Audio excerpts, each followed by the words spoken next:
Are you gonna tell me where you went? All the messages. Assalamu et bienvenue dans cette nouvelle vidéo sur ma chaîne. Je suis très heureuse de vous retrouver aujourd'hui pour vous parler d'un classique que j'ai mentionné dans ma vidéo précédente, celle qui s'intéresse aux classiques accessibles. Il s'agit de La ferme aux animaux de George Orwell, publié en 1945. Honnêtement, je pensais que j'allais détester ce livre. Je l'ai lu tout simplement pour ma culture générale, pour ma formation personnelle.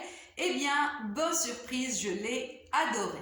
Alors, voici les 3 raisons pour lesquelles j'ai tellement envie que vous découvriez ce classique. Première raison, c'est parce que c'est un classique qui est toujours d'actualité et c'est ce qui en fait un roman intemporel et universel. Car même si Orwell y a dénoncé le communisme et Staline en particulier, j'ai eu l'impression qu'il parlait de ce qui s'est passé en Tunisie après la révolution du jasmin.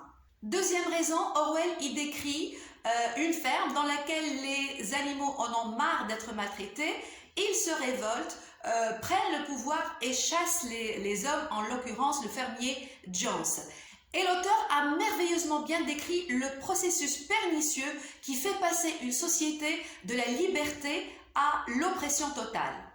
Ainsi, les nouveaux dirigeants commencent petit à petit à s'attribuer des privilèges. Je cite, « C'est pour votre bien que nous buvons ce lait et mangeons ces pommes. » Ensuite, la façon avec laquelle les nouveaux dirigeants endorment le peuple à coups de statistiques élogieuses qui n'ont rien à voir avec la réalité. On a l'installation d'une nouvelle dictature qui détourne petit à petit les principes de la révolution de leur esprit initial et les transformant cet idéal révolutionnaire en un état totalitaire. Et il y a enfin le fait de faire peur en agitant l'épouvantail de l'ancien régime. Je cite, « Vous désirez le retour de Jones » ou bien celui de faire peur d'une attaque extérieure. C'est vraiment exactement ce qui s'est passé en Tunisie. Donc on nous faisait peur avec le retour de l'ancien dictateur ou bien avec les attaques terroristes.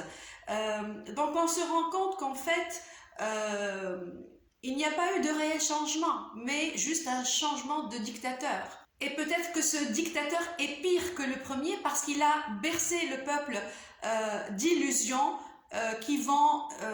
et il va finir par vivre une incroyable désillusion. Et troisième raison qui m'a fait aimer ce livre, c'est le choix judicieux des personnages animaliers.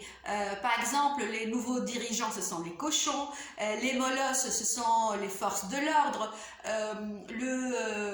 les bêtes de somme, c'est vraiment le peuple qui travaille et qui trime pour ce rêve révolutionnaire. Et ce recours aux animaux rend la fable beaucoup plus facile à comprendre et beaucoup plus accessible, même si elle traite de problèmes politiques et de révolution.